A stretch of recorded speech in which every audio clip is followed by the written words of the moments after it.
ਦੁਨੀਆ ਭਰ ਦੇ ਗਿਆਨ ਨੂੰ ਸਿਰਫ ਦੋ ਹਿੱਸਿਆਂ 'ਚ ਹੀ ਤਕਸੀਮ ਕੀਤਾ ਜਾ ਸਕਦਾ ਹੈ, ਜ਼ਿਆਦਾ ਹਿੱਸਿਆਂ 'ਚ ਨਹੀਂ। ਇੱਕ ਪਦਾਰਥ ਦਾ ਗਿਆਨ, ਇੱਕ ਪਰਮਾਤਮਾ ਦਾ ਗਿਆਨ। ਇੱਕ ਸੰਸਾਰ ਦਾ ਗਿਆਨ, ਇੱਕ ਨਿਰੰਕਾਰ ਦਾ ਗਿਆਨ। ਇੱਕ ਬਾਹਰ ਦਾ ਗਿਆਨ, ਇੱਕ ਅੰਦਰ ਦਾ ਗਿਆਨ। ਗਿਆਨ ਦੀਆਂ ਸਾਰੀਆਂ ਧਾਰਾਵਾਂ ਇਹਨਾਂ ਹੀ ਦੋ ਸਾਗਰਾਂ ਵਿੱਚ ਲੀਨ ਹੋ ਜਾਂਦੀਆਂ। ਗਿਆਨ ਕੁਛ ਵੀ ਹੋਵੇ, ਜਾਂ ਬਾਹਰ ਦਾ ਹੈ ਜਾਂ ਅੰਦਰ ਦਾ ਹੈ, ਜਾਂ ਪਦਾਰਥ ਦਾ ਹੈ ਜਾਂ ਪਰਮਾਤਮਾ ਦਾ ਹੈ। ਇਹ ਜੋ ਦੋ ਪ੍ਰਕਾਰ ਦਾ ਗਿਆਨ ਹੈ, ਇਸ ਦਾ ਫਲ, ਇਸ ਦੇ ਹਾਸਲ ਕਰਨ ਦਾ ਮਕਸਦ ਜੋ ਧਾਰਮਿਕ ਵਿਦਵਾਨ ਦੱਸਦੇ ਨੇ ਉਹ ਇਹ, ਪਦਾਰਥ ਦਾ ਗਿਆਨ ਹਾਸਲ ਕਰਕੇ ਪਦਾਰਥ ਨੂੰ ਆਪਣੇ ਅਨੁਕੂਲ ਕਰਨਾ, ਆਪਣੇ ਅਨੁਕੂਲ ਕਰਨਾ। ਸਮਝ ਆਈਏ ਮਨੁੱਖ ਨੂੰ, ਅਗਰ ਪਦਾਰਥ ਮੇਰੇ ਅਨੁਕੂਲ ਨਹੀਂ ਹੈ, ਮੈਂ ਇਸ ਤੋਂ ਸੁੱਖ ਨਹੀਂ ਲੈ ਸਕਦਾ, ਇਸ ਤੋਂ ਸੁੱਖ ਨਹੀਂ ਲੈ ਸਕਦਾ। ਹਵਾ ਬਹੁਤ ਗਰਮ ਹੈ, ਜਿਹਨੂੰ ਕਹਿੰਦੇ ਲੋ ਚੱਲ ਰਹੀ ਹੈ, ਦਰਜਾ ਹਰਾਰਤ 50-52 ਤੋਂ ਵੀ ਅੱਗੇ ਚਲਾ ਗਿਆ। ਇਹਨੂੰ ਸੰਸਕ੍ਰਿਤ ਵਿੱਚ ਕਹਿੰਦੇ ਨੇ ਵਾਤਾ ਅਨੁਕੂਲ, ਹਵਾ ਨੂੰ ਆਪਣੇ ਅਨੁਕੂਲ ਕਰਨਾ। ਜਿਸ ਤਰ੍ਹਾਂ ਦੀ ਹਵਾ ਮੈਨੂੰ ਚਾਹੀਦੀ ਹੈ, ਮੈਂ ਇਸ ਨੂੰ ਆਪਣੇ ਅਨੁਕੂਲ ਕਰਨਾ। ਪਾਣੀ ਦਾ ਸੁਭਾਅ ਤੇ ਹੈ ਨਿਵਾਣ ਦੀ ਤਰਫ ਚੱਲਣਾ, ਪਰ ਮੈਂ ਰਹਿੰਦਾ 8ਵੀਂ ਮੰਜ਼ਿਲ ਤੇ 10ਵੀਂ ਮੰਜ਼ਿਲ ਤੇ, ਮੈਨੂੰ ਉੱਪਰ ਚਾਹੀਦਾ ਪਾਣੀ। ਤਾਂ ਹੁਣ ਮੈਂ ਪਾਣੀ ਦੀ ਧਾਰਾ ਨੂੰ ਆਪਣੇ ਅਨੁਕੂਲ ਕਰਨਾ ਹੈ, ਭਾਵੇਂ ਵਗਦੀ ਹੈ ਨਿਵਾਣ ਦੀ ਤਰਫ, ਮੈਨੂੰ ਵਗਾਣਾ ਹੈ ਚੜਾਈ ਦੀ ਤਰਫ। ਬਾਹਰ ਦਾ ਗਿਆਨ, ਪਦਾਰਥ ਦਾ ਗਿਆਨ, ਪਦਾਰਥ ਨੂੰ ਆਪਣੇ ਅਨੁਕੂਲ ਕਰਨਾ। ਜੋ ਮੇਰੇ ਅਨੁਕੂਲ ਨਹੀਂ, ਉਹ ਮੈਨੂੰ ਸੁੱਖ ਨਹੀਂ ਦੇ ਸਕਦਾ, ਉਸ ਤੋਂ ਮੈਂ ਸੁੱਖ ਨਹੀਂ ਲੈ ਸਕਦਾ। ਆਪ ਦੀ ਗਿਆਤ ਲਈ ਅਰਜ਼ ਕਰਾਂ, ਇੱਕ ਕਿਸਾਨ ਧਰਤੀ ਨੂੰ ਆਪਣੇ ਮਨ ਮਰਜ਼ੀ ਦੇ ਅਨੁਕੂਲ ਕਰਨਾ ਚਾਹੁੰਦਾ ਹੈ ਔਰ ਕਰਦਾ ਹੈ। ਜੈਸਾ ਬੀਜ ਮੈਂ ਬੋਣਾ ਚਾਹਨਾ ਉਹ ਪੈਦਾ ਹੋ, जैसे फूल फल मैं उगाना चाहना वैसी हो। इसी तरीके नाल अगन है, अग इसने मनुख ने बहु प्रकार विच अपने अनुकूल की हुई है, अपने अनुकूल की हुई है। और अगन तो बहुत सारी अपनियां लोड़ां दी पूर्ति ये कर रहे हैं। और अग बहु प्रकार रूप विच मनुख की सेवा विच जुटी हुई है। किधरे भोजन बना रही है, किधरे रेला मोटरां गड्डियां चला रही है, किधरे बड़े बड़े कारखाने पे चल रहे हैं। मूल कारण अग्नि होवे, अग एक शक्ति। पदार्थ की शक्ति नूं अपने अनुकूल करना है।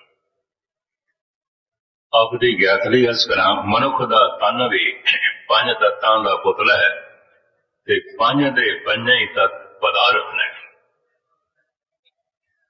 जद ये मनुख की समझ विच आया कि मैं अपने अनुकूल करा तां ही मैं सुख ले सकता,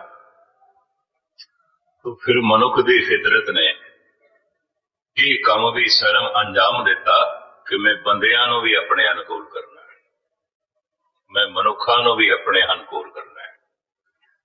बड़े बड़े जालम राजे महाराजे डिक्टेटर इत्थों ही पैदा होए। मनुख अपनी चाल ना चले, साडी चाल चले। मनुख अपनी मर्जी के मुताबिक ना जीवे, मेरे हुक्म के मुताबिक जीवे। मनुख अपनी मन मर्जी मुताबिक कुछ ना करे, जो मेरी मर्जी है वो करे। जितनी मनुख की शक्ति वधी, ताकत वधी, जब उसने देखिया मैं पदार्थां नूं अपने अनुकूल कर सकदा, तो हुण मनुखां नूं क्यों ना अपने अनुकूल करा। मनुखी इतिहास दे ऐसे ऐसे राजे महाराजे शहनशाह होए ने जिन्हां नूं मनुख कहना भी मनुखता दी तौहीन। लाशां दे उपर चंगेज खान दे घोड़े लंघदे सन, हसदा सी।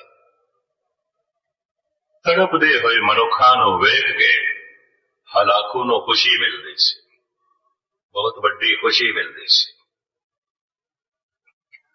अपने 3 भरावां नूं मार के औरंगजेब सारा दिन नचदा रहा सी, ढोल बजा के नचदा रहा सी, बड़ा खुश, बड़ा प्रसन्न। इन्हां भरावां नूं क्यों मारिया है, ये मेरे अनुकूल नहीं चल सकते, खत्म करना है। प्यो नूं जेल दी तंग तारीख कोठड़ी च क्यों पाया है, ये भी मेरे अनुकूल नहीं चल सकता। तड़पा तड़पा के प्यासा मारिया है। अगन नूं अपने अनुकूल करना है, हवा नूं अपने अनुकूल करना है, धरती नूं अपने अनुकूल करना है, पानी नूं अपने अनुकूल करना है। जैसा मैनू चाहिए, जिथे मैनू चाहिए इनू उत्थे आना चाहिए। ठीक है, वगदा निवाण की तरफ वगे पिया, मैं रहना 50 मंजिल ते, मैनू इत्थे चाहिए। पदार्थ नूं अपने अनुकूल होंदा वेख मनुख दा हंकार वधदा गया। जितना हंकार वधदा गया उतना मनुख निरंकार तो दूर होंदा गया, दूर होंदा गया। ये सदी अजोका युग बड़ा प्रबल हंकारी युग, बहुत प्रबल हंकारी युग। सिर्फ बादशाह या राजे महाराजे ही मनुखा नूं अपने अनुकूल चला के खुश नहीं होंदे सन, बल्कि कुछ धार्मिक पखंडी गुरु उन्हां दी भी होई कोशिश साडे अनुकूल चलन, साडी मर्जी दे मुताबिक चलन, साडे चेले बनन। मैं हैरान होना, धन गुरु नानक देव जी महाराज, गुरु अर्जन देव जी महाराज जे संबोधन करते हैं, कोई रब की गल करते हैं, साधु करके कहते हैं, संत करके कहते हैं, भाई करके कहते हैं, और फिर बेनती करते हैं, करो बेनती सुन मेरे मीता, संत टहल की वेला, मैं बेनती करना। चेले ते हुक्म किया जा सकता है, चेले को बेनती करने की लोड़ है, चेले देते हुक्म किया जा सकता है, नहीं वो तो बेनती करते हैं। फिर चेला नहीं कहते, मित्र कहते हैं, मित्र कहते हैं। जे किसी के अंदर कुछ खामियां देखिया ने, प्रबल हंकार देखे, उन्होंने भी समझाने का ढंग की है, साधो मन का मान दिया, कहना साधु है। हंकारी नूं साधु कहने की लोड़ की है, नहीं, कहना साधु। जे दूजे का हंकार होना, हंकार का मतलब की है, अहं मैं बहुत वड्डा, अगला छोटा है। अगले नूं छोटा करना जे गुनाह है, अगले नूं छोटा समझना भी गुनाह है। गुस्ताखी माफ, बहुत सारे लोग दूसरे नूं छोटा करदे ते नहीं, छोटा समझते समझते। पर धन गुरु तेग बहादुर साहब, गुरु अर्जन देव जी महाराज दूजे नूं छोटा समझते भी नहीं, साधु कहते हैं। ठीक है, हंकारी है, बड़ा मन विच गुमान है, पर फिर भी उन्होंने साधु करके मुखातब करना है। साधो मन का मान दिया। अक्सर मैं अर्ज करता हूं, हरिद्वार दे ब्राह्मणा ने जब पूछ लिया गुरु नानक देव जी महाराज नूं, ये जो बड़ी सुंदर रबाब वजांदा है, थानू हरी जस सुनांदा है, ये थोड़ा चेला है? महाराज कहने लगे, नहीं, मेरा चेला नहीं है। फिर नौकर है, सेवक है? नहीं, मेरा सेवक भी नहीं। ਹੁਣ ਇਹੀ ਭਾਸ਼ਾ ਜਾਣਦਾ ਸੀ ਬ੍ਰਾਹਮਣ ਗਿਆਨੀ। ਜਿਤਨਾ ਵੱਡਾ ਗਿਆਨੀ ਹੋਵੇਗਾ ਦੂਜੇ ਨੂੰ ਅਗਿਆਨੀ ਸਮਝੇਗਾ, ਛੋਟਾ ਸਮਝੇਗਾ, ਛੋਟਾ ਸਮਝੇਗਾ। ਸਭ ਤੋਂ ਪ੍ਰਬਲ ਹੰਕਾਰ ਗਿਆਨ ਦਾ ਹੁੰਦਾ ਹੈ, ਉਸ ਤੋਂ ਬਾਅਦ ਸ਼ਕਤੀ ਦਾ ਹੁੰਦਾ ਹੈ, ਧਨ ਦਾ ਹੁੰਦਾ ਹੈ। ਇਹ ਵੀ ਮੈਂ ਅਰਜ਼ ਕਰਦੇ ਹਾਂ।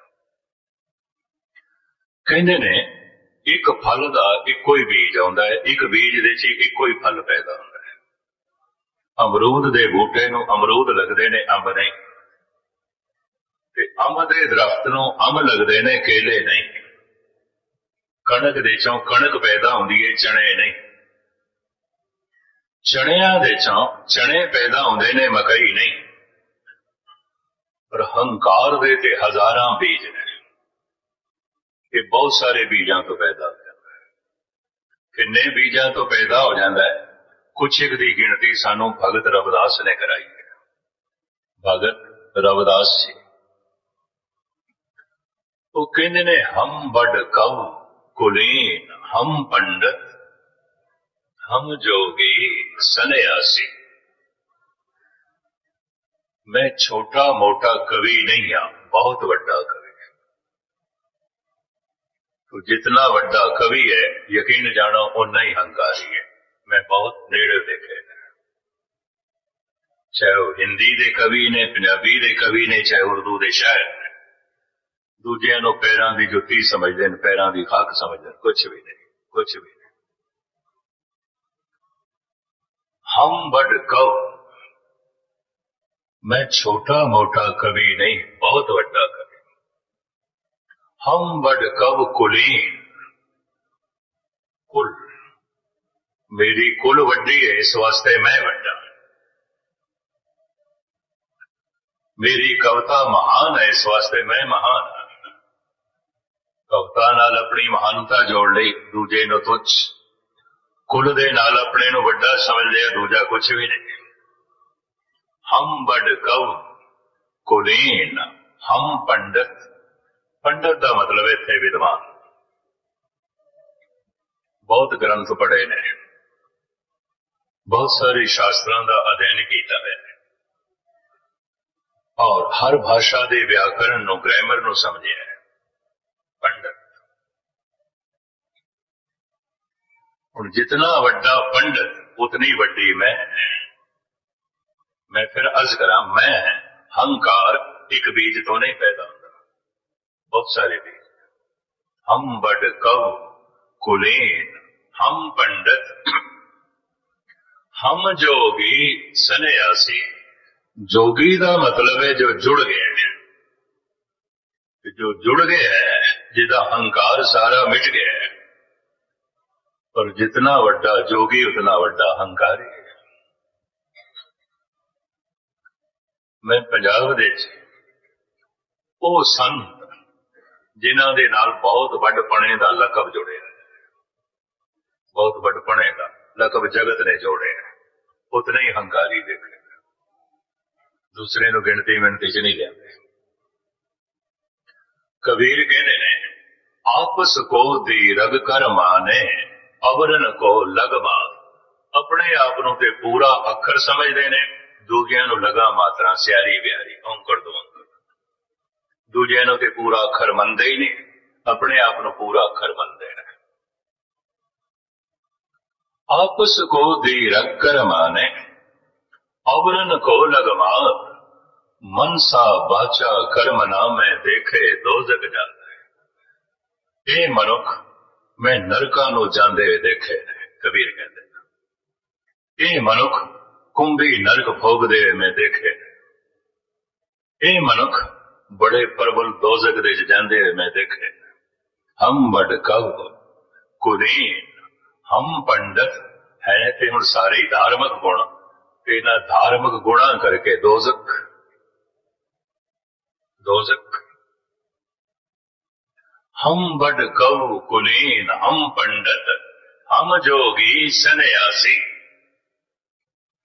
हो सके किसी वक्त सन्यासी शब्द नूं मैं खोलांगा। सन्यास दे अर्थ ने सुन दे आसन, सुन समाद अनहद तैनात कहन न जाई अचरज बिस्मार। ਸੁਨ ਦੇ ਚ ਆਸਣ ਲੱਗ ਗਿਆ ਹੈ, ਸੁਨ ਦੇ ਚ ਬੈਠ ਗਿਆ, ਉਹਨੂੰ ਕਹਿੰਦੇ ਨੇ ਸੁਨ ਆਸਣ ਸੰਨਿਆਸ। ਸੁਨ ਆਸਣ, ਸੁਨ ਦੇ ਚ ਬੈਠ ਗਏ। ਸੁਨ ਦੇ ਚ ਬੈਠਣ ਵਾਸਤੇ ਪਹਿਲੇ ਆਪਣੇ ਨਾਲ ਬੈਠਣਾ ਪੈਂਦਾ, ਫਿਰ ਸੁਨ ਦੇ ਚ, ਫਿਰ ਆਪਣੇ ਤੋਂ ਵੀ ਦੂਰ। ਮਨੁੱਖ ਸੁਨ ਦੇ ਚ ਬੈਠ ਸਕੇ ਤੇ ਬੜੀ ਦੂਰ ਦੀ ਗੱਲ ਹੈ। ਮਨੁੱਖ ਆਪਣੇ ਨਾਲ ਵੀ ਨਹੀਂ ਬੈਠ ਸਕਦਾ, ਨਹੀਂ ਬੈਠ ਸਕਦਾ। ਮਨੁੱਖ ਪੁੱਤਰ ਨਾਲ ਬੈਠ ਸਕਦਾ ਹੈ, ਮਿੱਤਰ ਨਾਲ ਬੈਠ ਸਕਦਾ ਹੈ, ਪਤਨੀ ਨਾਲ ਬੈਠ ਸਕਦਾ ਹੈ, ਪਤੀ ਨਾਲ ਬੈਠ ਸਕਦਾ ਹੈ, ਨੌਕਰ ਨਾਲ ਵੀ ਬੈਠ ਸਕਦਾ ਹੈ, ਸੇਵਕ ਨਾਲ ਵੀ ਬੈਠ ਸਕਦਾ ਹੈ, ਕੁਛ ਨਹੀਂ, ਅਖਬਾਰ ਨਾਲ ਬੈਠ ਸਕਦਾ ਹੈ, ਟੀਵੀ ਨਾਲ ਬੈਠ ਸਕਦਾ ਹੈ, ਕਿਸੇ ਕਿਤਾਬ, ਕਿਸੇ ਮੈਗਜ਼ੀਨ ਨਾਲ ਬੈਠ ਸਕਦਾ ਹੈ। ਮਨੁੱਖ ਆਪਣੇ ਨਾਲ ਨਹੀਂ ਬੈਠ ਸਕਦਾ। ਕਿਤਾਬਾਂ ਬਾਰੇ ਬਹੁਤ ਕੁਝ ਜਾਣਦਾ ਹੈ, ਆਪਣੇ ਬਾਰੇ ਕੱਖ ਵੀ ਨਹੀਂ ਜਾਣਦਾ। ਇਹ ਵੀ ਮੈਂ ਕਰਾਂ। ਮਨੁੱਖ ਸੰਸਾਰ ਦੇ ਨਾਲ ਬੈਠ ਸਕਦਾ ਹੈ, ਆਪਣੇ ਨਾਲ ਨਹੀਂ ਬੈਠ ਸਕਦਾ। ਸੰਸਾਰ ਬਾਰੇ ਬਹੁਤ ਕੁਝ ਜਾਣਦਾ ਹੈ, ਆਪਣੇ ਬਾਰੇ ਕੱਖ ਵੀ ਨਹੀਂ ਜਾਣਦਾ। ਮਨੁੱਖ ਪਤਨੀ ਨਾਲ ਬੈਠ ਸਕਦਾ ਹੈ, ਆਪਣੇ ਨਾਲ ਨਹੀਂ ਬੈਠ ਸਕਦਾ। ਪਤਨੀ ਬਾਰੇ ਬਹੁਤ ਕੁਝ ਜਾਣਦਾ, ਉਹਦੀਆਂ ਕਮਜ਼ੋਰੀਆਂ ਨੂੰ, ਉਹਦੀ ਮਜਬੂਰੀਆਂ ਨੂੰ, ਉਹਦੇ ਗੁਣਾਂ ਨੂੰ, ਉਹਦੇ ਔਗਣਾਂ ਨੂੰ, ਉਹਦੇ ਸੁਭਾਅ ਨੂੰ ਬਹੁਤ ਕੁਝ ਜਾਣਦਾ। ਆਪਣੇ ਬਾਰੇ ਕੁਝ ਵੀ ਨਹੀਂ ਜਾਣਦਾ, ਕੁਝ ਵੀ ਨਹੀਂ। ਇੱਕ ਪਤਨੀ ਵੀ ਪਤੀ ਨਾਲ ਬੈਠ ਸਕਦੀ ਹੈ, ਆਪਣੇ ਨਾਲ ਨਹੀਂ। ਇਸ ਵਾਸਤੇ ਉਸ ਨੂੰ ਵੀ ਪਤੀ ਦੀਆਂ ਕਮਜ਼ੋਰੀਆਂ, ਮਜਬੂਰੀਆਂ, ਗੁਣਾਂ, ਔਗਣਾਂ ਦਾ ਸਭ ਕੁਝ ਪਤਾ, ਸਭ ਕੁਝ ਪਤਾ ਹੈ ਜੋ ਉਹਦੇ ਕੋਲ ਬੈਠਦੀ ਹੈ, ਉਹਦੇ ਨੇੜੇ ਹੈ। ਜਿਤਨੀ ਪਤੀ ਦੇ ਨੇੜੇ ਹੈ, ਗੁਸਤਾਖੀ ਮਾਫ, ਉਤਨਾ ਹੀ ਆਪਣੇ ਆਪ ਤੋਂ ਦੂਰ ਹੈ। ਕੋਈ ਜਿਤਨਾ ਪਤਨੀ ਦੇ ਨੇੜੇ ਹੈ, ਉਤਨਾ ਹੀ ਆਪਣੇ ਤੋਂ ਦੂਰ ਹੈ। ਜੋ ਜਿਤਨਾ ਪਰਿਵਾਰ ਦੇ ਨੇੜੇ ਹੈ, ਉਤਨਾ ਹੀ ਆਪਣੇ ਤੋਂ ਦੂਰ ਹੈ। ਪਰਿਵਾਰ ਬਾਰੇ ਬਹੁਤ ਕੁਝ ਜਾਣਦਾ ਹੈ, ਆਪਣੇ ਬਾਰੇ ਕੁਝ ਵੀ ਨਹੀਂ ਜਾਣਦਾ। ਪਦਾਰਥਾਂ ਦੇ ਮਨੁੱਖ ਜਿਤਨਾ ਨੇੜੇ ਹੈ, ਆਪਣੇ ਨੇੜੇ ਨਹੀਂ ਹੈ। ਪਦਾਰਥ ਦੇ ਰਾਜ਼ ਬਾਰੇ, ਪਦਾਰਥ ਦੇ ਗਿਆਨ ਬਾਰੇ ਬਹੁਤ ਕੁਝ ਜਾਣਦਾ ਹੈ, ਪਦਾਰਥ ਦੇ ਸੁਭਾਅ ਬਾਰੇ ਬਹੁਤ ਕੁਝ ਜਾਣਦਾ ਹੈ। ਕਹਿੰਦੇ ਨੇ ਪ੍ਰਮਾਤਮਾ ਦੇ ਸੁਭਾਅ ਨੂੰ ਸਮਝਣ ਤੋਂ ਪਹਿਲੇ ਆਪਣਾ ਸੁਭਾਅ ਸਮਝਣਾ ਪੈਂਦਾ। ਅਬ ਤਨ ਕਾ ਜੋ ਕਰੇ ਵਿਚਾਰ, ਤਿਨ ਜਮ ਕੰਕਰ ਨਹੀਂ ਕਰੇ ਕੋ। ਤੂੰ ਪਹਿਲੇ ਆਪਣੀ ਵਿਚਾਰ ਕਰੇ, ਮੈਂ ਕੀ ਹਾਂ। ਤੂੰ ਛੱਡ ਰੱਬ ਦੀ ਗੱਲ, ਪਰਮਾਤਮਾ ਦੀ, ਗੁਰੂ ਦੀ, ਪੈਗੰਬਰਾਂ ਦੀ ਗੱਲ ਛੱਡ, ਪਹਿਲੇ ਆਪਣੀ ਗੱਲ ਕਰ, ਆਪਣੇ ਆਪ ਨੂੰ ਸਮਝ। ਅਬ ਤਨ ਕਾ ਜੋ ਕਰੇ ਵਿਚਾਰ, ਜਿਹਨੂੰ ਆਪਣੀ ਸਮਝ ਨਹੀਂ, ਪਰਮਾਤਮਾ ਦੀ ਕੀ ਹੱਕ ਸਮਝ ਹੋਵੇਗੀ? ਕਤਈ ਨਹੀਂ ਹੋ ਸਕੇ। ਔਰ ਜਿਤਨਾ ਬਾਹਰ ਮੁਖੀ ਮਨੁੱਖ ਹੋਵੇਗਾ, ਗੁਸਤਾਖੀ ਬਾਪ, ਉਹਨੂੰ ਗੁਰਬਾਣੀ ਕਹਿੰਦੀ ਉਤਨੀ ਮੋਟੀ ਅਕਲ ਦਾ ਹੋਵੇਗਾ। ਭਾਵੇਂ ਕਿਤਨਾ ਵਿਦਵਾਨ ਕਿਉਂ, ਉਤਨੀ ਅਕਲ ਉਸਦੀ ਮੋਟੀ ਹੋਵੇਗੀ। ਔਰ ਜਿਤਨੀ ਅਕਲ ਉਸਦੀ ਮੋਟੀ ਹੋਵੇਗੀ, ਪਰਮਾਤਮਾ ਨੂੰ ਸਮਝਣ ਦੇ ਚ ਉਤਨਾ ਹੀ ਅਸਮਰਥ ਹੋ ਜਾਏਗਾ। ਇਸ ਵਾਸਤੇ ਬੜੇ ਬੜੇ ਸੰਸਾਰੀ ਗਿਆਨੀ ਵਿਗਿਆਨੀ ਜੋ ਸੰਸਾਰ ਦਾ ਬਹੁਤ ਵੱਡਾ ਬੋਧ ਰੱਖਦੇ ਨੇ, ਨਿਰੰਕਾਰ ਬਾਰੇ ਕੱਖ ਵੀ ਨਹੀਂ ਜਾਣਦੇ, ਭੁੱਖੀ ਨਹੀਂ ਜਾਣਦੇ, ਬਹੁਤ ਬਾਹਰ ਮੁਖੀ ਨੇ। ਚਲੋ ਦੋ ਸ਼ਬਦ ਕਹਿਣਾ ਤੇ ਮੈਂ ਨਹੀਂ ਚਾਹੁੰਦਾ ਸੀ, ਆ ਗਏ ਨੇ, ਇੱਥੇ ਤੱਕ ਆ ਗਏ ਨੇ, ਵਾਪਸ ਕਰਨੇ ਔਖੇ ਨੇ। ਇੱਕ ਦਿਨ ਬਾਈਬਲ ਦਾ ਅਧਿਐਨ ਕਰਦਿਆਂ ਸ਼ੰਕਾ ਰਹੀ ਮੈਨੂੰ ਕਾਫੀ ਦਿਨ ਵੀ ਜਿਸ ਪੈਗੰਬਰ ਦੀ ਇਤਨੀ ਵੱਡੀ ਉਮਤ ਹੈ ਔਰ ਜਿਸ ਦਾ ਇਤਨਾ ਵੱਡਾ ਪ੍ਰਭਾਵ ਹੈ, ਸਾਰੀ ਦੁਨੀਆ ਨਵਾਂ ਸਾਲ ਮਨਾਉਂਦੀ ਪਈ ਹੈ। ਕੋਈ ਨਵਾਂ ਸਾਲ ਨਹੀਂ ਹੈ ਹਜ਼ਰਤ ਈਸਾ ਦਾ ਜਨਮ ਦਿਨ, ਉਹਦੇ ਜਨਮ ਨਾਲ ਸੰਬੰਧਿਤ। ਨਵਾਂ ਸਾਲ ਨਵੇਂ ਦਿਨ ਤੋਂ ਆਰੰਭ ਹੁੰਦਾ ਹੈ ਨਾ, ਤਾਂ ਫਿਰ ਨਵਾਂ ਸਾਲ ਉਸ ਨੂੰ ਸਮਝੋ ਜਿਸ ਦਿਨ ਦਿਨ ਬਣਿਆ ਸੀ, ਜਿਸ ਦਿਨ ਦਿਨ ਬਣਿਆ ਸੀ, ਜਿਸ ਦਿਨ ਦਿਨ ਸ਼ੁਰੂ ਹੋਇਆ ਸੀ। ਇਹਦਾ ਮਤਲਬ ਹੈ ਐਸਾ ਵੀ ਮਾਹੌਲ ਸੀ ਕਿ ਦਿਨ ਨਹੀਂ ਸੀ। ਹਾਂ, ਦਿਨ ਨਹੀਂ ਸੀ, ਸਮਾਂ ਨਹੀਂ ਸੀ, ਵਕਤ ਨਹੀਂ ਸੀ। ਤਾਂ ਫਿਰ ਕੀ ਸੀ? ਗੁਰਬਾਣੀ ਕਹਿੰਦੀ ਧੁੰਦ ਹੀ ਧੁੰਦ ਸੀ। ਅਰਬਦ ਨਰਬਦ ਧੁੰਦੂਕਾਰ, ਧਰਨ ਨ ਗਗਨਾ ਹੁਕਮ ਅਪਾਰਾ। ਨਾ ਦਿਨ ਰਹਿਣ ਚੰਦ ਨਾ ਸੂਰਜ, ਸੁਨਨੇ ਸੁਨ ਰਹਾਏ ਨਾ ਦਿਨ ਸੀ ਨਾ ਰਾਤ ਸੀ। ਵਕਤ ਮੈਨੂੰ ਮਜਬੂਰੀ ਚ ਕਹਿਣਾ ਪੈ ਰਿਹਾ, ਵਕਤ ਨਹੀਂ ਸੀ। ਵਕਤ ਤੇ ਸ਼ੁਰੂ ਹੁੰਦਾ ਹੈ ਦਿਨ ਨਾਲ, ਵਕਤ ਤੇ ਸ਼ੁਰੂ ਹੁੰਦਾ ਹੈ ਰਾਤ ਨਾਲ। ਸਮੇਂ ਨੂੰ ਕਿਸ ਤਰ੍ਹਾਂ ਨਾਪਦੇ ਹੋ? ਸਮੇਂ ਨੂੰ ਨਾਪਣ ਦਾ ਸਭ ਤੋਂ ਛੋਟਾ ਪੈਮਾਨਾ ਇੱਕ ਨਿਮਕ, ਇੱਕ ਸੈਕਿੰਡ। ਇੱਕ ਸੈਕਿੰਡ ਕਿਤਨਾ ਆਉਂਦਾ ਹੈ, ਇੱਕ ਨਿਮਕ ਕਿਤਨਾ ਆਉਂਦਾ ਹੈ, ਇੱਕ ਛਿਨ ਕਿਤਨਾ ਆਉਂਦਾ ਹੈ, ਇੱਕ ਦਮ ਜਿਤਨਾ। ਇੱਕ ਦਮ ਗਿਆ ਇਹ ਬਸ ਇੱਕ ਛਿਨ, ਇੱਕ ਜੋ ਹੈ ਸੈਕਿੰਡ। ਇਸ ਸਮੇਂ ਦਾ ਛੋਟਾ ਭਾਗ ਤੇ ਸਮੇਂ ਦਾ ਫਿਰ ਸਭ ਤੋਂ ਵੱਡਾ ਭਾਗ ਸਾਲ। इतने सेकंड, इतने छिन मिले, एक पल बनया, इतने पल बने, एक पैर बनया, इतने पैर बने, एक दिन बनया, इतने दिन होए, एक महीना बनया, इतने महीने होए, एक साल बनया। फिर साल तो अगे गिनती नहीं है। समय नूं नापण दा सब तो वड्डा पैमाना साल, समय नूं नापण दा सब तो छोटा पैमाना दम, एकदम। ਤੋਲਣ ਦਾ ਸਭ ਤੋਂ ਛੋਟਾ ਪੈਮਾਨਾ ਰੱਤੀ। ਭਾਰਤ ਵਿੱਚ ਰਤੀਆਂ ਤੋਂ ਇਹ ਪੈਮਾਨੇ ਤੋਲਣ ਦੇ ਸ਼ੁਰੂ ਹੋਏ। ਇਤਨੇ ਰਤੀਆਂ ਦਾ ਇੱਕ ਮਾਸਾ, ਇਤਨੇ ਮਾਸਿਆਂ ਦਾ ਇੱਕ ਤੋਲਾ, ਇਤਨੇ ਤੋਲਿਆਂ ਦੀ ਇੱਕ ਛਟਾਕ, ਇਤਨੇ ਛਟਾਕਾਂ ਦਾ ਇੱਕ ਪਾਈਆ, ਇਤਨੇ ਪਾਈਆਂ ਦਾ ਇੱਕ ਸੇਰ, ਇਤਨੇ ਸੇਰਾਂ ਦਾ ਇੱਕ ਮਣ। ਤੋਲਣ ਦਾ ਸਭ ਤੋਂ ਵੱਡਾ ਪੈਮਾਨਾ ਸੀ ਮਣ, ਤੋਲਣ ਦਾ ਸਭ ਤੋਂ ਛੋਟਾ ਪੈਮਾਨਾ ਸੀ ਰੱਤੀ। ਇਹ ਬੇਲ ਹੁੰਦੀ ਹੈ, ਇਹ ਫਲ ਹੁੰਦਾ ਹੈ। ਦਰਖਤਾਂ ਨੂੰ ਚੜੀਆਂ ਹੋਈਆਂ ਬੇਲਾਂ ਹੁੰਦੀਆਂ ਨੇ। ਇੱਧਰ ਜੰਮੂ ਕਸ਼ਮੀਰ ਦੇ ਵਿੱਚ ਬੜੀਆਂ, ਹਿਮਾਚਲ ਦੇ ਵਿੱਚ ਬਹੁਤ ਨੇ, ਇੱਧਰ ਦਾ ਮੈਨੂੰ ਪਤਾ ਨਹੀਂ, ਠੰਡੇ ਇਲਾਕੇ ਚ ਹੁੰਦੀਆਂ ਨੇ। ਇੱਕ ਇੱਕ ਬੇਲ ਨੂੰ ਹਜ਼ਾਰਾਂ ਰੱਤੀਆਂ ਲੱਗਦੀਆਂ ਨੇ। ਲਾਲ ਰੰਗ, ਰੱਤੀ ਤੋਂ ਮੁਰਾਦ ਰੱਤੀ ਹੋਈ, ਰੰਗੀ ਹੋਈ, ਲਾਲ ਰੰਗ। ਸਾਰਿਆਂ ਦਾ ਵਜ਼ਨ ਇੱਕੋ ਹੀ ਹੁੰਦਾ ਹੈ। ਅਗਰ 5000 ਰਤੀਆਂ ਲੱਗੀਆਂ ਨੇ ਇੱਕ ਬੇਲ ਨੂੰ, ਤੋਲੋਗੇ ਸਾਰਿਆਂ ਦਾ ਵਜ਼ਨ ਇੱਕ ਹੁੰਦਾ ਹੈ। ਕਿਸੇ ਵੀ ਦਰਖਤ ਨੂੰ 1000 ਫਲ ਲੱਗੇ ਨੇ, ਸਾਰਿਆਂ ਦਾ ਵਜ਼ਨ ਇੱਕ ਨਹੀਂ ਹੁੰਦਾ, ਸਾਰਿਆਂ ਦਾ ਰੰਗ ਵੀ ਇੱਕ ਨਹੀਂ ਹੁੰਦਾ, ਸਾਰਿਆਂ ਦਾ ਸਵਾਦ ਵੀ ਇੱਕ ਨਹੀਂ ਹੁੰਦਾ। ਪਰ ਇੱਕ ਰੱਤੀ ਹੈ, ਰੰਗ ਵੀ ਇੱਕੋ, ਆਕਾਰ ਵੀ ਇਤਨਾ ਹੀ, ਵਜ਼ਨ ਵੀ ਇੱਕ ਨਾ, ਔਰ ਸਭ ਕੌੜੀਆਂ ਨੇ, सब को स्वाद भी इको, वजन भी इको, रंग भी इको, आकार भी इको। ये तोलन का पैमाना बनया। सब तो छोटा पैमाना की रत्ती, सब तो वड्डा पैमाना की मन। मन समय का सब तो छोटा पैमाना दम। जब मनुख ही नहीं सी तो फिर समा किथे, दम ही नहीं सी। जब दिन ही नहीं सी तो फिर समा किथे सी, समा नहीं सी। जिस दिन मैं कमा मजबूरी, क्योंकि दिन ते नहीं सी, जिस दिन समय का जन्म होया, या इंज कमा दिन दे नाल जब समय का जन्म होया,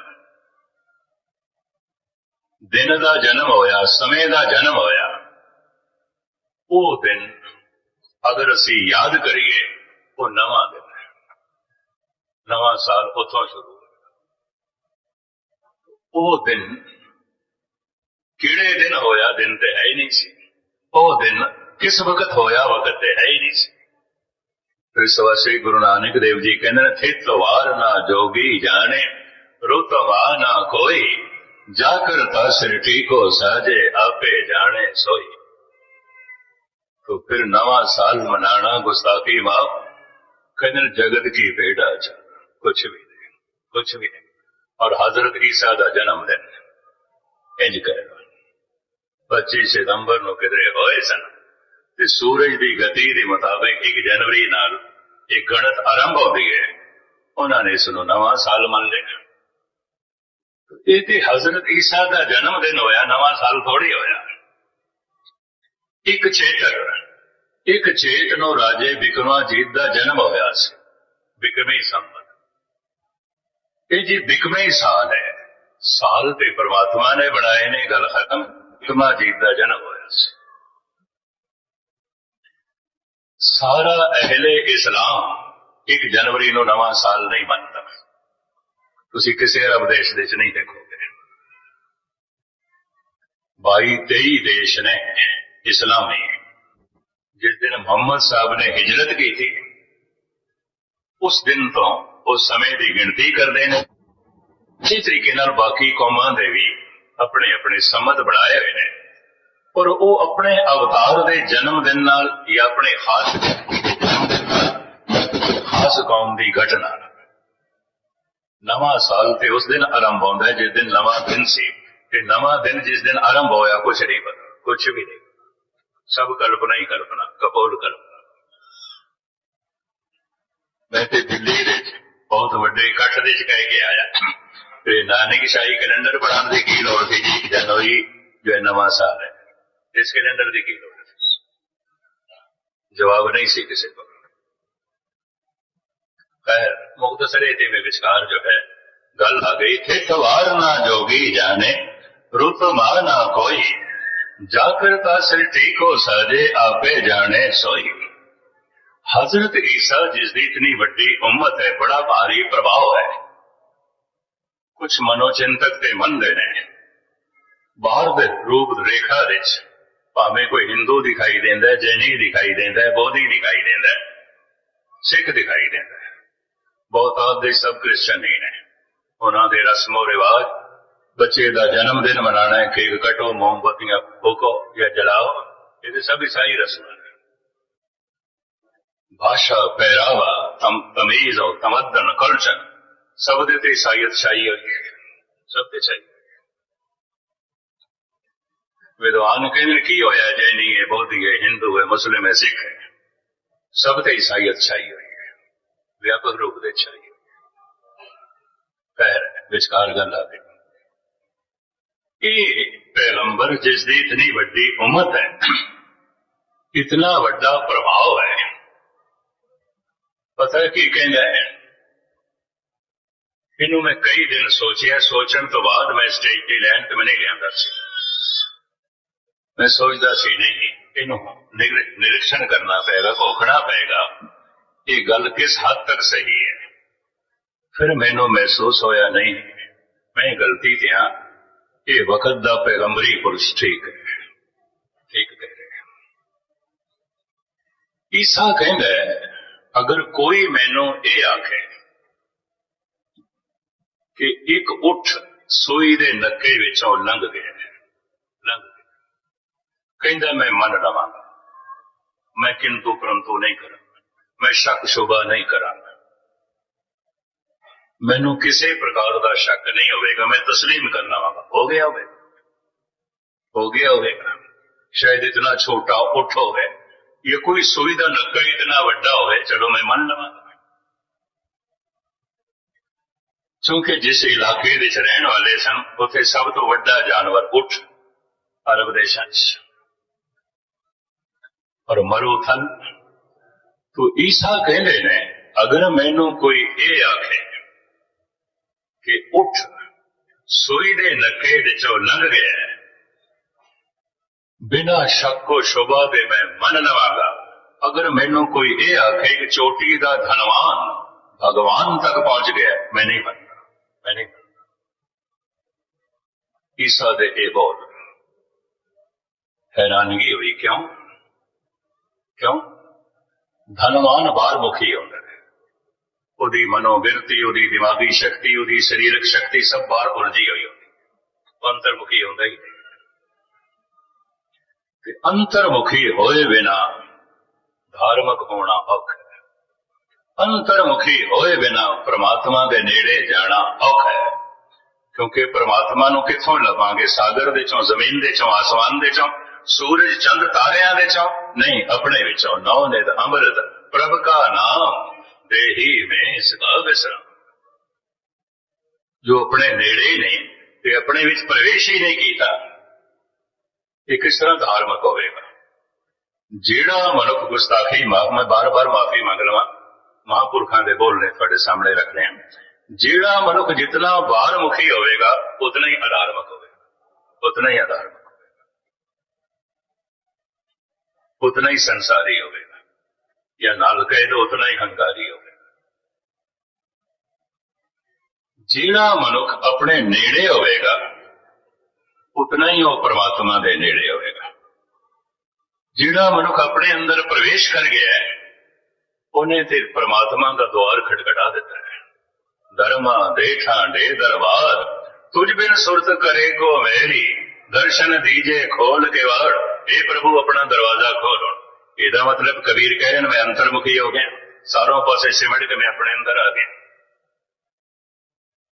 ਹੁਣ ਇਹ ਦਰਵਾਜ਼ਾ ਮੈਂ ਨਹੀਂ ਖੋਲ ਸਕਦਾ, ਮੈਂ ਤੇਰੇ ਦਰ ਤੱਕ ਤੇ ਪਹੁੰਚ ਸਕਦਾ, ਤੇਰਾ ਦਰ ਖੋਲ ਨਹੀਂ ਸਕਦਾ। ਇਹ ਦਰ ਤੂੰ ਆਪ ਖੋਲ। ਧਰਮਾਂ ਦੇ ਠਾਂਡੇ ਦਰਬਾਰ, ਧਰਮਾਂ ਦੇ ਮੈਂ ਤੇਰੇ ਦਰ ਤੇ ਖੜਾ, ਆ ਗਿਆ ਤੇਰੇ ਦਰ। ਬੜੀ ਵੱਡੀ ਗੱਲ ਹੈ। ਤੋ ਕਿਸ ਤਰ੍ਹਾਂ ਮੰਨ ਲਈਏ ਕਬੀਰ ਤੂੰ ਪਹੁੰਚ ਗਿਆ ਪ੍ਰਮਾਤਮਾ ਦੇ ਦਰ ਤੇ, ਕਿਸੇ ਮੰਦਿਰ ਦੇ ਵਿੱਚ ਪਹੁੰਚ ਗਿਆ, ਮਸਜਿਦ ਦੇ ਵਿੱਚ ਪਹੁੰਚ ਗਿਆ, ਗੁਰਦੁਆਰੇ ਪਹੁੰਚ ਗਿਆ, ਗੁਰਦੁਆਰੇ ਦੇ ਬੂਹੇ ਤੇ ਪਹੁੰਚ ਗਿਆ, ਕਿਸੇ ਮੰਦਿਰ ਦੇ ਦਰਵਾਜ਼ੇ ਤੇ ਪਹੁੰਚ ਗਿਆ, ਕਿਸੇ ਮਸਜਿਦ ਦੇ, ਕਿਸੇ ਚਰਚ ਦੇ ਦਰਵਾਜ਼ੇ ਤੇ ਨਹੀਂ, ਆਪਣੇ ਜੀਵਨ ਦੇ ਦੁਆਰ ਤੇ ਪਹੁੰਚ ਗਿਆ, ਅੰਤਰਮੁਖੀ। ਹੋ ਸਕੇ ਕਿਸੇ ਵਕਤ ਮੈਂ ਖੋਲਾਂਗਾ, ਮਹਾਰਾਜ ਨੇ ਦਰ ਦੀ ਵਿਆਖਿਆ ਵੀ ਕੀਤੀ ਹੈ। ਜਿਤ ਦਰ ਵਸੇ, ਰਾਮਕਲੀ ਮਹੱਲਾ ਪਹਿਲਾ, ਜਿਤ ਦਰ ਵਸੇ ਕਵਨ ਦਰ ਕਹੀਏ। ਜਿੱਥੇ ਤੂੰ ਰਹਿੰਦਾ ਉਹ ਦਰ ਕਿੱਥੇ ਹੈ? ਉਸ ਦਰ ਨੂੰ ਕੀ ਆਖਦੇ ਨੇ? ਜਿਤ ਦਰ ਵਸੇ ਕਵਨ ਦਰ ਕਹੀਏ, ਦਰਾਂ ਭੀਤਰ ਦਰ ਕਵਨ ਲਏ। ਇਹ ਜੋ ਭੀਤਰ ਹੈ, ਅੰਦਰ ਹੈ ਦਰਵਾਜ਼ਾ, ਬਾਹਰ ਦਾ ਨਹੀਂ ਹੈ। ਇਸ ਅੰਦਰ ਦੇ ਦਰਵਾਜ਼ੇ ਤੱਕ ਕੌਣ ਪਹੁੰਚਿਆ? ਇਸ ਭੀਤਰ ਦੇ ਦਰ ਤੱਕ ਕੌਣ ਪਹੁੰਚਿਆ? ਅੰਤਰਮੁਖੀ ਹਰ ਮਨੁੱਖ ਨਹੀਂ ਆਉਂਦਾ। जितनी लाइफ बिजी हो जाए, मसरूफ हो जाए, उतना ही बारमुखी हो जाए। कला, संगीत, कविता, नृत्य, संगत राशि, तरह तरह की कला का जन्म इसनों उन्हां लोगां ने दिता है जो थोड़े जे अपने नेड़े आए, ते जिन्हां ने समा कढ़िया अपने आप दे नेड़े आउण दा। ते धर्म का जन्म ते उन्हां दे अंदर होया जो बिल्कुल अपने अंदर प्रवेश कर गए, अपने अंदर प्रवेश कर गए। दो शब्द मैनू कह देना, जितना बाहर मुखी मनुख होगा उतना ही अधार्मिक, कुछ भी समझ नहीं होगी। अपने नेड़े आके कुछ परमात्मा की महक का पता चलता है, अपने नेड़े आके कुछ परमात्मा के नूर का पता चलता है, अपने नेड़े आके कोई परमात्मा के गीत नाद का पता चलता है, अपने नेड़े आके कुछ परमात्मा के रस का पता चलता है। कोई रस है, कोई नाद है, कोई रूप है, कोई रंग है। ऐसा रंग जो आकार नहीं रखता फिर भी रंग है, ऐसा रूप जो आकार नहीं रखता फिर भी अनुपम है। अरूप है, अनूप है, कलगीधर बादशाह। कोई रूप नहीं तेरा फिर भी तू बहुत सुंदर है, बहुत सुंदर है। ये पहेली हो गई। जब आकार ही नहीं है तो तू सुंदर है, बहुत सुंदर है, बहुत सुंदर है। अरूप है, अनूप है। इस चीज का पता कदों चलता है जब मनुख थोड़ा जिहा अपने नेड़े आता है। तो मैं फिर दोहरा देना, एक मनुख जितना पदार्थ के नेड़े अपने नेड़े नहीं, पदार्थों बारे बहुत कुछ जानता है, एक विज्ञानक बहुत कुछ जानता है। मनुख जितना परिवार के नेड़े अपने नेड़े नहीं, परिवार बारे बहुत कुछ जानता है, अपने बारे कुछ भी नहीं जानता, कुछ भी नहीं जानता। एक मनुख जितना पत्नी के नेड़े है अपने नेड़े नहीं है, पत्नी बारे बहुत कुछ जानता है, बहुत कुछ जानता है, अपने बारे कुछ भी नहीं जानता। अप तन का जो करे विचार, इस जम कंकर नहीं करे ख्वार। मनुख इतना बारमुखी क्यों हो गया? धार्मिक मनोविज्ञान कहता है बाहर जो ये पदार्थ का जगत इनू अपने अनुकूल करना है, हवा नू अपने अनुकूल करना है, पानी नू अपने अनुकूल करना है, धरती नू अपने अनुकूल करना है, अग्नि नू अपने अनुकूल करना है। जो मेरे अनुकूल नहीं है उस तो मैं सुख नहीं ले सकता। मैं बंदे नू अपने अनुकूल करना है। मैं हुक्म कीता ते उन्होंने मनना है, मनना है। इको ही मनुख हुक्म मनदा है, बाकी नहीं, वो नौकर है। सारा देश हुक्म मनदा है, हुक्मरान है, हुक्मरान है, ये राजा है, ये बादशाह है। अजे मेरा हुक्म सिर्फ एक ही बंदे पे चलता है जो मेरा मुलाजम है, जो मेरा नौकर है। अंदर पीड़ा रहिंदी है, इसते ते मेरा हुक्म चलता है, बाकियां ते नहीं। बाकी नहीं मनते। हुक्मरानी का जन्म इत्थों होया। मैं सिर्फ पदार्थ नूं ही अपने अनुकूल नहीं करना, सिर्फ हवा ते पानी नूं ही अपने अनुकूल नहीं करना, मैं मनुखा नूं भी अपने अनुकूल करना। धर्म का जन्म उन्हां लोकां ने उसनूं जन्म दिता कि इस समझ नूं जन्म दिता कि जितने चिर तक मनुख अपने आप नूं परमात्मा दे अनुकूल नहीं करता, परमात्मा तो आनंद नहीं ले सकेगा। जितने चिर तक मनुख पदार्थां नूं अपने अनुकूल नहीं कर सकता, पदार्थां तो सुख नहीं ले सकता, जिन्ने चिर तक अपने आप नूं परमात्मा दे अनुकूल नहीं करेगा, आनंद नहीं ले सकता। कि मैं अपने आप नूं परमात्मा दे अनुकूल करिए, ये मैं कल तुहाडे सामने खोलण दी निमाणी कोशिश करांगा। इन्हां पंक्तियां नूं आधार बना के गुर सिख मीत चलो गुर चाली, जो गुर कहे सोई भल मानो, हर हर कथा निराले। नहीं तो हंकार का एक बीज नहीं है। मैं दोवें पंक्तियां आप सरवण करावां ते समाप्ति। हम बड़ कवु कुलीन हम पंडित, हम जोगी सन्यासी, ज्ञानी गुणी सूर हम दाते। ज्ञान ते इस वास्ते सी भगवान दे नेड़े जाइए, ज्ञान ते इस वास्ते सी निरंकार दे नेड़े जाइए। ज्ञान हंकार दे नेड़े लेके चला गया। गुस्ताखी वाह, जितना बड़ा ज्ञानी उतना बड़ा हंकारी। मैं ऐसा देखे हंकार नूं टिकण वास्ते ज्ञान चाहिए। अज्ञान दे आसरे ते हंकार नहीं खड़ा होंदा, दान दे आसरे ते हंकार खड़ा होंदा, चोरी दे आसरे ते नहीं। एक मनुख कह सकता है मैं माड़ा मोटा दानी नहीं, बहुत बड़ा दानी हाँ। भरी महफिल विच किस तरह कह सकता है मैं माड़ा मोटा चोर नहीं हाँ, बहुत बड़ा चोर? किवें कहेगा? चोरी ते हंकार की खड़ा होएगा, दान ते हंकार खड़ा होएगा। ये भी मैं अर्ज कर सकता। इसी तरीके नाल गिनती करते जाना। गुणा दे उत्ते हंकार अपनी यात्रा करता है।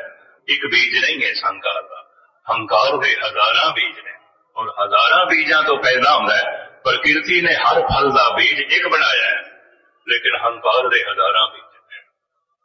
तो मैं फिर दोहरावां, अपने आप को जितने चिर तक मनुख परमात्मा के अनुकूल नहीं करता, परमात्मा तो आनंद नहीं ले सकेगा, परमात्मा की शक्ति उसनूं नहीं मिल सकती।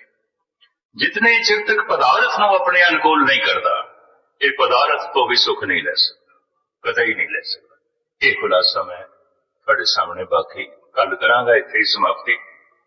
थोड़े दिन तुहाडी सेवा करनी। कि ये साल 400 साला शताब्दी, 300 साला शताब्दियां दा रहा ते 10 दी 2-2 दिन सेवा रही है सब जगह।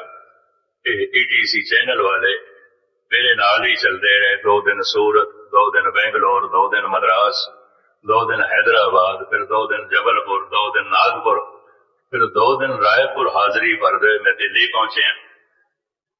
फिर फतेहगढ़ साहब गए, उत्थे भी सारा प्रोग्राम रिकॉर्ड होया। एक अंदाजे के मुताबिक, अखबारी रिपोर्टां के मुताबिक कोई 40 लाख का इकट्ठ होया। वड्डे वड्डे हाल 6 लगे हुए सन। 6 हाल जिहड़े बनाए गए, पंडाल वड्डे वड्डे, तिल धरन की किधरे भी थां नहीं सी। स्टेज ते भावें मैं 1 घंटा पहले जाने की कोशिश की थी, पर मैं आधा घंटा लेट पहुंचा। 1.5 घंटे के मैं स्टेज पे पहुंचा। इन्ना रश, इतनी भीड़।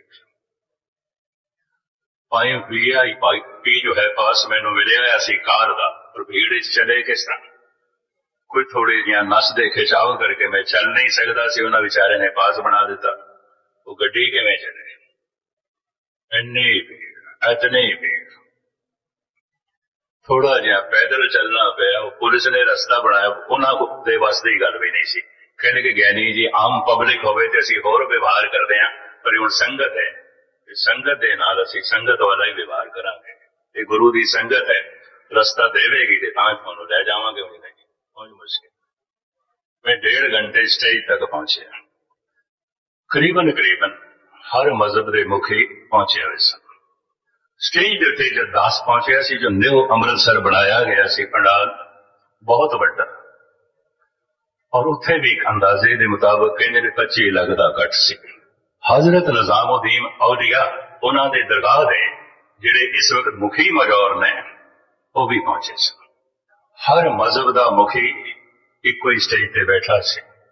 हजरत निजामुद्दीन औलिया ਉਹਨਾਂ ਦੀ ਦਰਗਾਹ ਦੇ ਮਜੌਰ ਨੇ ਜਿਹੜੇ ਦੋ ਸ਼ਬਦ ਕਹੇ, ਮੈਂ ਕਹਿ ਕੇ ਸਮਾਪਤੀ ਕਰਾਂ। ਉਹਨੇ ਕਿਹਾ, ਖੁਦਾ ਨੇ ਆਖਿਆ ਜਗਤ ਹੋ ਜਾਵੇ, ਜਗਤ ਹੋ ਗਿਆ। ਗੁਰੂ ਗ੍ਰੰਥ ਸਾਹਿਬ ਜੀ ਮਹਾਰਾਜ ਦਾ 400 ਸਾਲਾ ਸਥਾਪਨਾ ਦਿਵਸ ਮਨਾ ਰਹੇ ਸਨ ਤੇ ਗੁਰੂ ਗ੍ਰੰਥ ਸਾਹਿਬ ਸ਼ਬਦਾ ਅਵਤਾਰ ਕਹਿੰਦੇ ਨੇ ਇੱਕ ਸ਼ਬਦ ਹੋਇਆ ਖੁਦਾ ਤੋਂ, ਹੋ ਜਾਵੇ, ਜਗਤ ਹੋ ਗਿਆ। ਜਗਤ ਸ਼ਬਦ ਤੋਂ ਹੋਇਆ ਹੈ। ਅਗਲੇ ਜਿਹੜੇ ਦੋ ਸ਼ਬਦ ਨੇ ਉਹ ਸੁਣਨ ਵਾਲੇ ਨੇ ਜਿਹੜੇ ਉਸਨੇ ਕਹੇ, ਕਿਉਂਕਿ ਮੇਰੇ ਕੋਲ ਹੀ ਬੈਠੇ ਸਨ। ਮੇਰੇ ਬੋਲਣ ਤੋਂ ਬਾਅਦ ਉਹਨਾਂ ਨੇ 10 ਮਿੰਟ ਇਹ ਬੋਲੇ। ਕਹਿਣ ਲੱਗੇ ਅਜੇ ਦੁਨੀਆ ਸਿਆਣੀ ਨਹੀਂ ਹੈ। ਜੇ ਦਿਨ ਸਾਰੀ ਦੁਨੀਆ ਸਿਆਣੀ ਹੋਈ ਤੇ ਸਿਆਣੀ ਦੁਨੀਆ ਦਾ ਇੱਕੋ ਹੀ ਪੈਗੰਬਰ ਹੋਵੇਗਾ ਔਰ ਉਸ ਪੈਗੰਬਰ ਦਾ ਨਾਮ ਹੋਵੇਗਾ ਧੰਨ ਗੁਰੂ ਗ੍ਰੰਥ ਸਾਹਿਬ।